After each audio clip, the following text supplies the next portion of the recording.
بسم الله والصلاة والسلام على رسول الله. اللهم صل وسلم وبارك على سيدنا محمد سيد الخلق والمرسلين.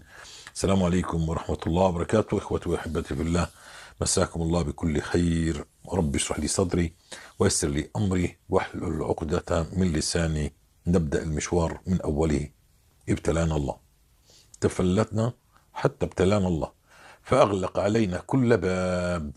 مش ظابطة، ديون ركبتني وتراكمت علي ولا أعرف كيف أخلص. أموري تعطلت كلها، ويعني نفذ الوقت مني وأنا مبتلى أشد البلاء. أنظر إلى هذا فلا أحد، لا معين، لا يوجد لك معين. تعرف ليش؟ لأن الله قد تدخل في هذا الأمر. إنما ابتلاك لأنه وجد فيك بذرة خير، يعني الله يعلم أن فيك الخير، فإنما ابتلاك ليجتبيك، وإنما اجتباك بده يعطيك ويعرفك من أين العطاء. أنت كنت تظن أنك شاطر في البداية، والعطاء يأتي من كل واحد، من معلمك في الشغل، من عند الناس بشطارتك. أنت مجتهد، تعلمت فهكذا، فظننت أن العطاء هو شطارة، وظننت أن الرزق هو فعلة، إلا بيجتهد أكثر بيجيب رزق أكثر، هكذا ظننت. لكنك سبحان الله بدأت يعني تتفلت، كثرت ذنوبك، فأسأت الأدب إلى الله، نسبت الفضل لغير الله. المهم أنك أنت هون على هاي القناة مبتلى، مش عارف من أين الخلاص، من أين أبدأ. هل لك تجربة يا عم أبو أحمد؟ نعم، عندي تجربة كتجربتك في الضبط.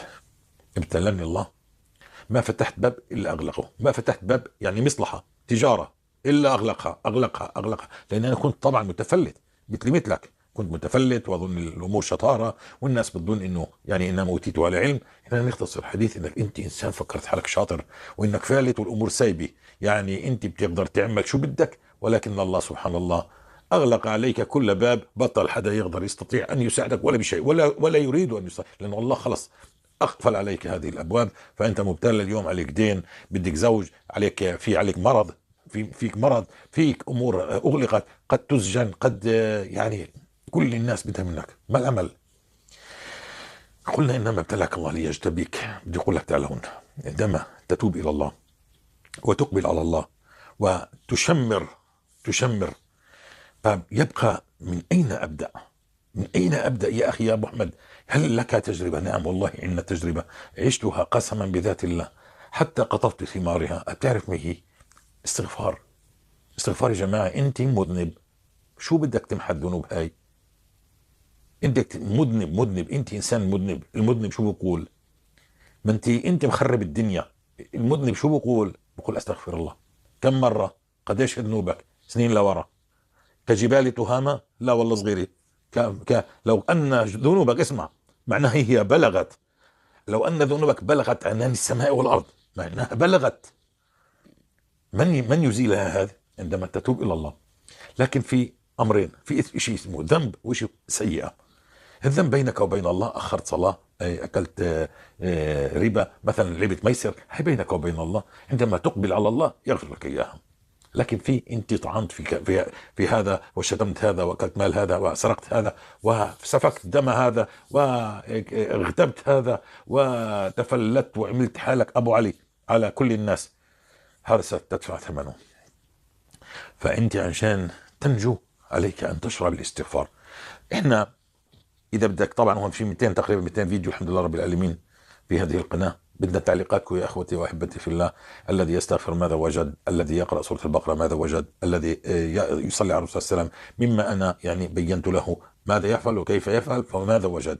فبرجاء هذا جميل، الدال على الخير كفاعله. فانت عندما تبين هذا الامر، تنشر هذا الامر، فكانك انت الذي دللت. يعني عندما انا اقول ويقرا الاخ تعليقك فيجد انه كلامي يطابق تعليقك فيأخذ به، فلك اجر مثل اجري. وهكذا احنا ننهض بامي. نعم، هنا عندنا بهذه القناه يا اخوتي جداد القدامى يعرفوا هذا الشيء، ان انا لا اتكلم من الكتب. يعني شو يعني من الكتب؟ يعني قرات في الكتاب ان فلان الفلاني فعل كذا وكذا فجاء تحصل كذا وكذا. لا، انا بتكلم عن نفسي، اني انا عشت هذه الايام بلياليها حتى قطفت ثمار هذا الاستغفار. فاستغفرنا في 2015 وفي 2022. 2015 ابتلاني الله لكني لم اكلم اي شخص. شرعت بالاستغفار مثلي مثلك بال 2015 ابتلاني، سكر علي كل باب، بطل يزبط معي ولا شيء. يعني انا هكذا باعين الناس، هكذا باعين من حولي. يعني انا تعرف ان عندما ينجح واحد ينجح يفكر حاله بشطارته، فبقول لك هذا رجل. وعندما مثلا واحد الله يقدر عليه رزقه بقول لك هذا مش نافع، هذا ساقط، مش ساقط اخلاقيا، يعني ساقط من الامتحان. فانت بهذا الحال انت، والناس لا تقدر ولا ترحم، وكل واحد بده حقه.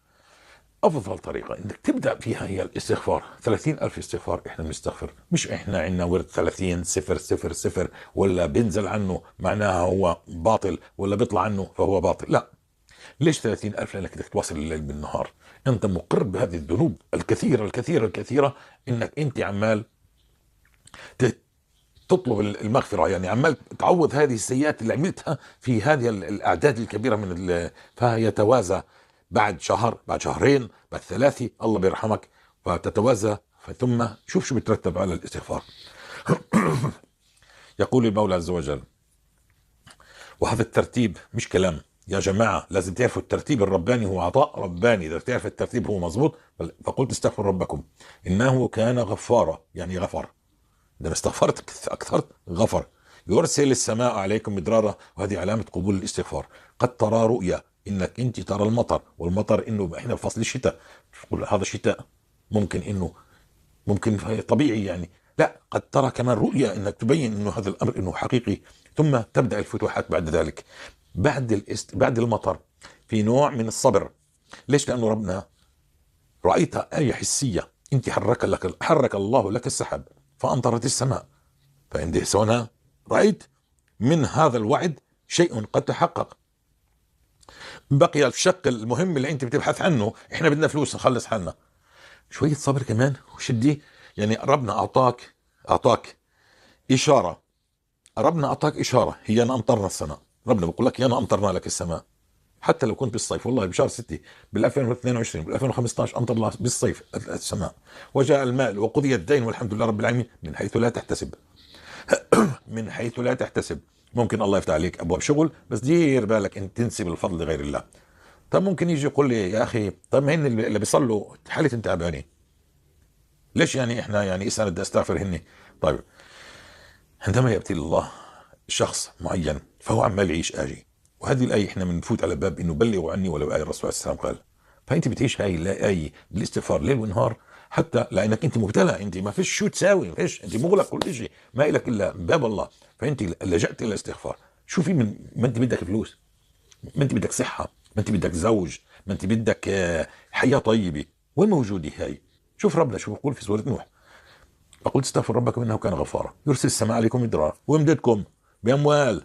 اياها هون موجوده، هاي الايه موجوده في سوره نوح، متعلق بالاستغفار. ويمددكم باموال وبنين. البنين كيف بتيجي؟ مش بالزواج، مش انت بدك تتزوج بدك تعمر، ولا الاخت بدها تتزوج. ويمددكم باموال وبنين، زواج، وياتي الزواج، ويمددكم اموال وبنين، ويجعل لكم جنات ويجعل لكم انهار. على ماذا تدل الجنات والانهار؟ مش على رغد الحياه والحياه الطيبه التي لا تحتاج فيها احد الا المولى عز وجل. فنشرع بالاستغفار. ليش 30,000 تكلمنا 30,000؟ أخذنا هذه القصة في 2015 عن رجل لم أكلم حدا، فقطفت كل الثمار في 2015. شاء الله إني يعني أعاود الكرة في 2022، شاء الله إنك أعاود الكرة والناس تعلم في هذا الموضوع، والحمد لله رب العالمين. والناس عمال تعمل في هذا الموضوع، عمال تقطف هاي الثمار، تقطف ثمار انه الله امطر السماء وبدات الفتوحات. انا عندي على صفحه على الفيس بحط على صندوق الوصف في هذه القناة، بحط يعني بالتعليق الأولاني رابط الفيسبوك، بس عندما يعني أضع رابط الفيسبوك وبدك تدخل يكون عشان تشوف التوثيق، التعليقات الجميلة تبعت الإخوة أو الأخوات عندما يعلقون نعم أنا استغفرت الله فأمطر الله السماء وها قد فتح الله علي وبدأت الأمور يعني تتلحلح والحمد لله رب العالمين. فبرجاء صورة البروفايل تبعتك يعني أو الأخوات تكون لايقة في هذه الصفحة، وتكون يعني على القليل تعرف انك انت رجل ولا امرأة، يعني مثلا يعني ممكن حتى يعني زر الورد يعني بيعبر عن النساء، ولا والخيول، ولا تعبر عن الرجال مثلا. مش بالضروري صورتك، ما بدي صورة النساء اطلاقا يعني طبعا، لكن مرات يعني بالتعليق بكتبوا، ما بعرفش كيف اجاوب يعني رجل ولا امرأة. نعتذر يعني، مش مهم، على كل حال مهم انه الرسالة تصل. اهم شيء يكون صورة البروفايل تليق. طيب، استغفرنا، قضى الله عنا ديننا، وكل شيء ما شاء الله تبارك الله. ومن يومها بالاستغفار 30,000 تصبح مستجاب الدعاء. كل شيء ناقص من كلامي في حلقات وافية، ساعات مطولة إلى الخلف، إلى الخلف. ادخل إلى القناة محمد حجازي مع الاستغفار مثلا، ممكن انك انت تبحث في هذا الباب في سورة البقرة وعن الصلاة على الرسول صلى الله عليه وسلم، في المقايضة، وفي عن فضل الاستغفار وكل هذه الأمور، ونجيب عن أسئلة كثيرة. فالزم الاستغفار، هذا أول موضوع بدك تعمله. المبتلى الذي ابتلاه الله هو مذنب، هو مخطئ، هو أساء الأدب إلى الله، فعليه أن يستغفر. المذنب يستغفر أول شيء. الصلاة على الرسول صلى الله عليه وسلم هاي مش لاقي لك، مش لاقي لك، هاي بتقدر تاخذ فيها ورد، ولكن هاي متأخرة. أول شيء اشلح الذنوب، تطهر من ذنوبك. التخلي الصلاة على الرسول صلى الله عليه وسلم تيجي درجة على التحلي. طيب أول شيء هذا وضوء، يعني نقول الاستغفار هو وضوء الروح، يعني تصير طاهر حتى تقف بين يدي الله ويقبل الله منك ويسمع إليك. نعم. فعندما تشرع بالاستغفار أول علامات القبول سوف يأتي المطر، والله أتى المطر، ويقرأ تعليقات. ثم بعد ذلك تبدأ هيك تتلحلح. كم مدي أنا استغفرت في 2015؟ 6 أشهر، وقضى الله عني أكثر من 80 أو 90 ألف دولار، 80 ألف دولار من حيث لا أحتسب. الحمد لله رب العالمين. بس كان التدريج، ولكن من يومها الحمد لله رب العالمين نحن على خير. وتكرر هذا بال 2022 الحمد لله رب العالمين. الأخوة تكرر معهم كل الذين استغفروا أمطر الله، أغلب الذين استغفروا أمطرهم الله، يعني مطر. إحنا بدأنا الحملة في شهر 6، فما حدا يزاود علينا يقول نحن استبل فصل الشتاء، لا، بشهر 6 أمطرهم الله، بشهر 7 أمطرهم الله، والأمور بدأت يعني هيك. فأنا بديش أطول هذا الفيديو. نعم، ابتلاك الله فعليك بالاستغفار، استغفار استغفار، ليل نهار استغفار. لكن لا تنسى كتاب الله، على القليل على القليل، لو صفحة لو آية، لأنه ومن أعرض عن ذكري فهو الذكر، ذكري هو كتاب الله. من أعرض عن ذكري فإن له معيشة ضنكا. شفت هون بترجع لمعيشة ضنكا. فعلى القليل صفحة. يعني نحن نأخذ إسا سورة البقرة. أنا بتكلم عن الناس المبتلى جديد، ابتلاء الله، رجع إلى الله. ونتكلم بعدين ليش حال الناس حتى اللي بيصلي حاله تعباني، لأنه مفلس يا أخي. بتعرف شو إني أفلس؟ يعني صارت سيئاته أكثر من حسناته. هذا المصلي اللي انت شايفه حالته تعباني، هذا سيئاته يعني كالذي ذهب الى العمل فاخذ الاجر، وبالطريق قبل ان يصل البيت يعني صرف هذا المصروف، وبقي مفلس ليس له شيء. ليش؟ من كثر ما هو يتقول ويشتم ويسب ويغتاب، وسيئات كجبال تهامة. نعم، فافلس وحاله اسوأ من حالك. نعم، عندما يتوب إلى الله وينسب الفضل إلى الله ويقبل على الله بكله، ويضب لسانه ويضب عينيه ويضب الهوى، ولا يتخذ إلها هواه، ومش مونديال أهم شيء عنده بالحياة، مش كرة قدم أهم شيء بالحياة، ومش المشاهير أهم شيء بالحياة، ولا يفطي بغير علم، ويلا يلا يلا. لا، هذا عندما يتوب إلى الله ويشرع كذلك بالاستغفار. يقول الرسول السلام: من لزم الاستغفار جعل الله له من كل ضيق، انت مضايق، لا، من كل ضيق مخرجا، ومن كل هم فرجا، ورزقه من حيث لا يحتسب، وفي الآخرة طوبى لمن وجد في صحيفته استغفارا كثيرا. طوبى يعني نياله، هنيئا له. فهنا أنا بدي أختصر. ابتلاك، أنت مذنب، ووقف الذنب، خلصنا ذنوب يا رب. نضب عينينا، نضب لساننا، نضب ذنينا، لا نفتي بغير علم، ننسب الفضل إلى الله، نشكر الله. بتعرف يعني تشكر الله؟ يعني إذا أبو أحمد ساعدك قل الحمد لله الذي سخر لي ابو احمد. بارك الله فيك اخي يا ابو احمد. مش وين بتجلس ابو احمد اعطاني، ابو احمد لا، ابو احمد سوى لك شيء، ابو احمد الله سخره اليك. فبتقول جزاك الله خير يا عمي ابو احمد، وبتقول لله الحمد لله الذي سخر لنا ابو احمد، انه اجاب قضاء، يعني كان سبب انه هكذا. تنسب الفضل لله اياك، لانه بيحبط عملك هذا، وكل استغفارك بروح هباء منطورا، كل صلاتك بتروح هباء منطورا، وكلك على بعضك بتروح هباء منطورا اذا نسبت الفضل لغير الله. وقليلا من عبادي الشكور، يعني وقليلا من عبادي الذين اذا يعني اتفضل عليهم الله ينسب الفضل لله. هنا ننهي ان شاء الله الاستغفار. استغفار استغفار 30,000 ما قدرتش، 15,000 ما قدرتش، 17,000 هيك. ده استغفار مجبور تكون عندك ورد عالي جدا جدا. انا استغفر 30,000 مره في اليوم، واقرا سوره البقره، واقرا سوره طه، وفوقي هذا عندي درس هنا وتابع لهي. لا يعني لا تعتذروا ولا تتهربوا، هذا خير لك.